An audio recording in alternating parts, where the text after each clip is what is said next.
Empathy has always been at the core of my content creation.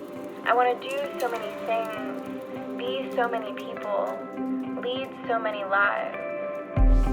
My hope for people watching my content is that it also challenges them to grow into the best versions of themselves, to learn compassion and empathy for people and for their stories, whether or not they share those experiences.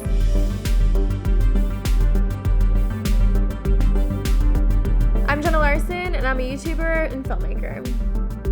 YouTube is really what got me into the filmmaking world because it's where my acting career started, and that's what got me on film sets. Maybe like a few films in was when I realized that I had stories to tell too, and I can make that for myself. Largely, a lot of it too was just not liking the representation of women that I saw in films. And I was like, I think that I can just write better female characters and better female stories, and I want that for the world and I want that for myself. And so probably towards the end of high school, I knew that I wanted to go to film school to write and direct.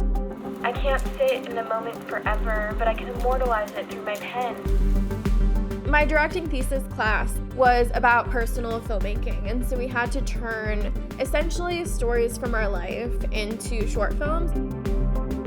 So it was really a tough emotional process, having just come out of the closet and wanting to tell this story about when it was basically my gay awakening, when I had a crush on my straight friend. Like, it's pretty true to Kiss and Tell.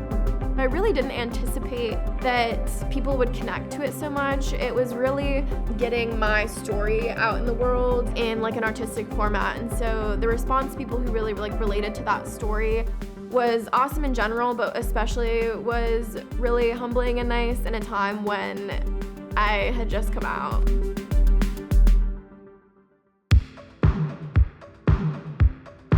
My first major short film that I did, Prom Night, was entirely self-funded. I literally emptied my bank account when I moved to LA and was like, I'm gonna make this gay prom movie. I was really driven to tell that story because of how well Kiss and Tell had done on my channel and wanting to tell more queer stories. And that story was my first time writing a script that wasn't my own personal experience.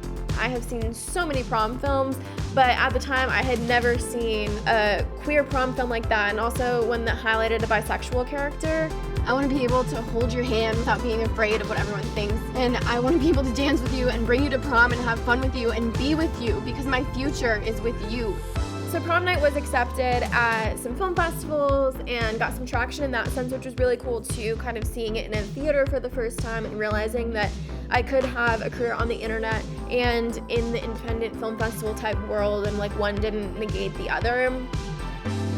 I was offered some different branded opportunities later that I was able to show them my short film and say, hey, rather than just doing a sit-down video talking about this product, why don't I integrate it into a short film? And so that's kind of the avenue that I took with Her First Time. And when Her First Time got 30 million views, it got the attention of another company that wanted to produce whatever it was that I was doing next. And so I said, I really want to do a female-focused, sex-positive teenage web series. With Hot Summer Days, the cool part about them graduating from high school is that we can kind of take them anywhere for season 2. So we really have been wanting to focus too on like the toxic masculinity aspect, because we have all of these like really feminist and like women empowering stories, and we want to match that for our male audience too, because there's actually a lot of guys that watch our show. Yeah.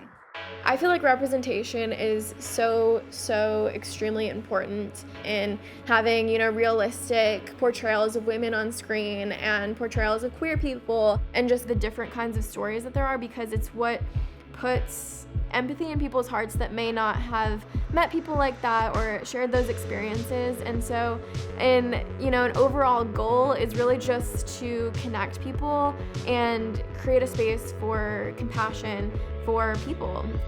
I love people, and that's why I do this work, is because I'm just endlessly fascinated by people and their stories. I feel like the purpose of my existence is to learn how to best connect with myself and other people, and so that's what I want to show in my work.